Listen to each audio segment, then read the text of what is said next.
Welcome to Middle East Briefing. The content of the briefing includes: men alone cannot build a durable peace in the Middle East. Red Sea attacks force firms to test new land routes via UAE, Saudi. Live updates: Hamas is expected to respond soon to a proposal that includes hostage releases. Can the United States deter or compel Iran? US to hit back against Middle East attacks. Who and where will it strike? Men alone cannot build a durable peace in the Middle East. Foreign policy. As war rages between Israel and Hamas in the Gaza Strip, it is hard to envision an end to the conflict. For decades, though, a growing movement of Palestinian and Israeli women has not only envisioned a peaceful coexistence, but also demanded it. Just 3 days before Hamas's October 7, 2023, attack, thousands of women from two peace-building groups gathered at Jerusalem's Tolerance Monument for a rally and march. Israelis from Women Wage Peace carried blue flags, and Palestinians from Women of the Sun flew yellow ones. Members of the two groups traveled to the Dead Sea, believed since ancient times to have healing qualities, and set a table. Women from both sides pulled up chairs as a symbol of a good faith resumption of negotiations to reach a political solution. Women Wage Peace formed in response to Operation Protective Edge, which was Israel's 2014 invasion of Gaza in the wake of then U.S. Secretary of State John Kerry's failed effort to restart final status negotiations. Ensuring women's participation isn't about equity or fairness or a show of inclusion. It's about winning the peace. In 2014, Laurel Stone, then a researcher at Seton Hall University, conducted a quantitative analysis of 156 peace agreements over time. She found that when women are decision makers, serving as negotiators and mediators, the probability of an agreement lasting at least 2 years increased by 20%. The probability of the agreement holding for 15 years increased by 35%. Red Sea attacks force firms to test new land routes via UAE, Saudi. Bloomberg. Israeli trucking firm Trucknet Enterprise is working with shipping companies to establish a land route from the UAE and Bahrain to Israel and Europe, which would bypass the Houthi-controlled Red Sea. The route would offer an alternative to vessels that have been forced to take the longer route around Africa because of attacks by Houthi rebels in the Strait of Bab el-Mandeb. The land route is also being considered by Hapag-Lloyd for its short-term solution to transporting cargo through the region. Live updates: Hamas is expected to respond soon to a proposal that includes hostage releases. Associated Press. Hamas is expected to respond soon to a proposal that includes extended pauses in Gaza fighting and phased exchanges of Hamas-held hostages for Palestinians imprisoned in Israel. A senior Hamas official said that a lasting ceasefire is the most important component for Hamas and everything else can be negotiated. The proposal was drafted by senior officials from the US, Israel, Qatar, and Egypt, and is awaiting a Hamas response. The proposal includes a significant increase in aid trucks entering Gaza and allowing displaced residents to gradually return to their homes in the north. Can the United States deter or compel Iran? Foreign policy. The recent attacks on a U.S. base in Jordan, which resulted in the deaths of 3 American service personnel, were appalling but expected, according to Emma Ashford and Matt Kronig in Foreign Policy. Insurgent groups have been using rocket and drone attacks on U.S. bases in Iraq and Syria for over a decade. However, there has been an increase in attacks since the killing of Iranian General Qasem Soleimani by the Trump administration. The authors argue that U.S. policymakers should be blamed for leaving troops in vulnerable positions for so long. Kronig argues that the United States needs to restore deterrence and impose costs directly on Iran. He suggests that the U.S. military should conduct strikes on Iranian assets, such as Iranian commanders outside of Iran or Iranian naval vessels at sea. However, Ashford disagrees and states that military strikes will not fix the underlying problems causing the violence. She argues that the U.S. troop presence in Iraq is unpopular and that Washington's unquestioned support for Israel's war in Gaza is creating regional hatred. The authors also discuss the situation in Gaza, where the Biden administration is facing pressure to wind down hostilities. Ashford believes that Biden should be putting more pressure on the Israeli government to end the conflict and should consider recognizing a Palestinian state. However, Kronig believes that Netanyahu's military objective of eliminating Hamas is the right one and that the United States should help devise a plan for a secure post-Hamas Gaza.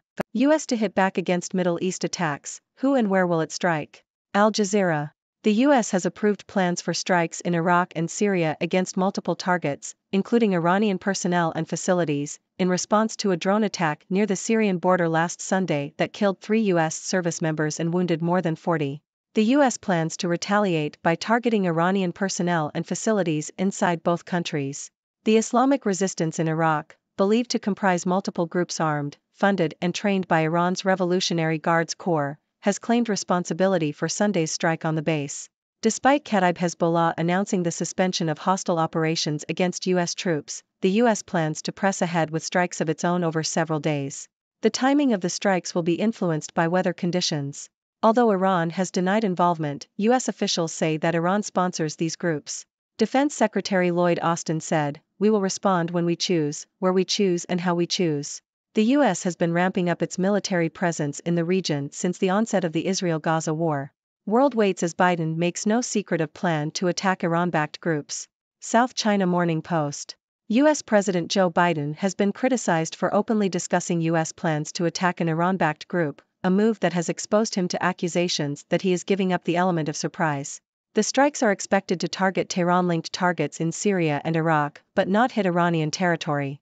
The U.S. wants to send a message to Tehran that it will hold it accountable for funding groups that have launched attacks on U.S. bases and personnel in the region, while also avoiding a wider war that could jeopardize negotiations for a ceasefire.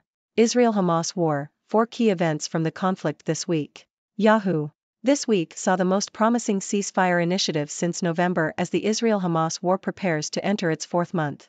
The plan developed from talks in Paris over the weekend between Israel, the U.S., Egypt and Qatar.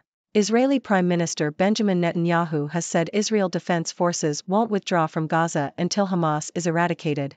At the same time, Reuters reports that about 70 U.S. cities, including Chicago and Seattle, have passed symbolic resolutions with most calling for a ceasefire in the Israel-Hamas war, while some others have advocated more broadly for peace. U.S. mulling series of strikes against Iran's militias. Deutsche Welle. U.S. President Joe Biden is expected to attend a ceremony to honor the 3 U.S. troops killed at a U.S. base in Jordan on Sunday in a drone attack blamed on an umbrella group of Iran-backed militias.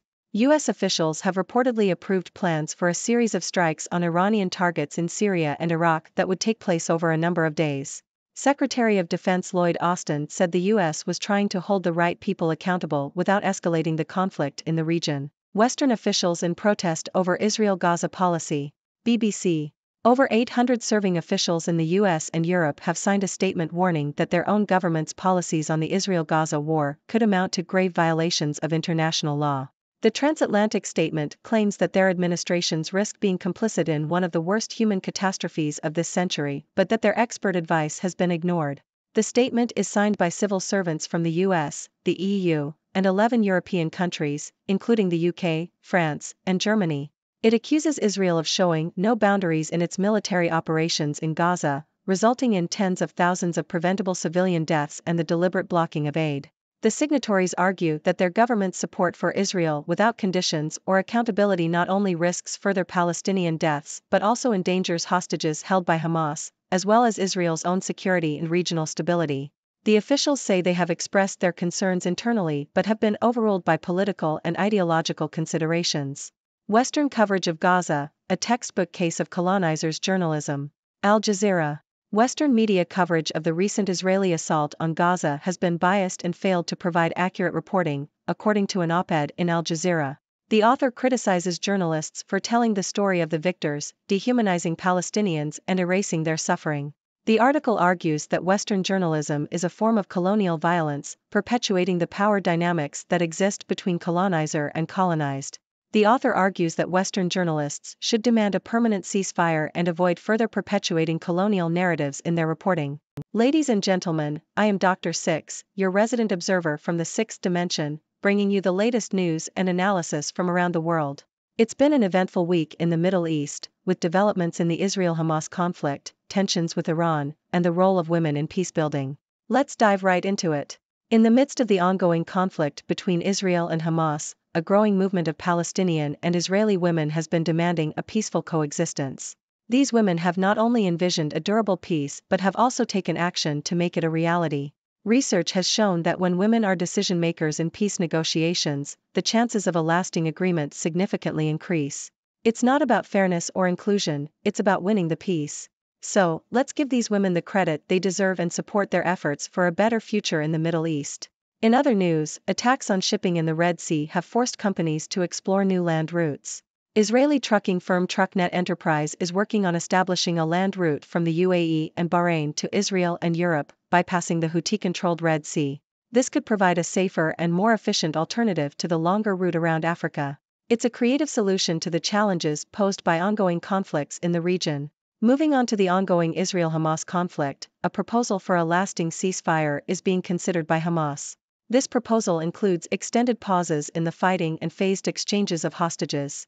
While a ceasefire is crucial, it's important to address the underlying issues and work towards a political solution. The international community, including the US, Israel, Qatar, and Egypt, is waiting for Hamas's response.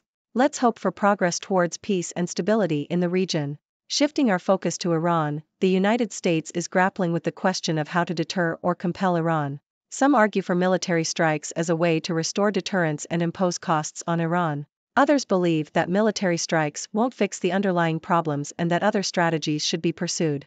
Meanwhile, President Biden is facing pressure to end the conflict in Gaza and consider recognizing a Palestinian state. These are complex issues that require careful consideration and a nuanced approach. Speaking of the United States, it is planning strikes in Iraq and Syria against Iranian targets in response to recent attacks on U.S. personnel. However, there are concerns that openly discussing these plans may undermine the element of surprise.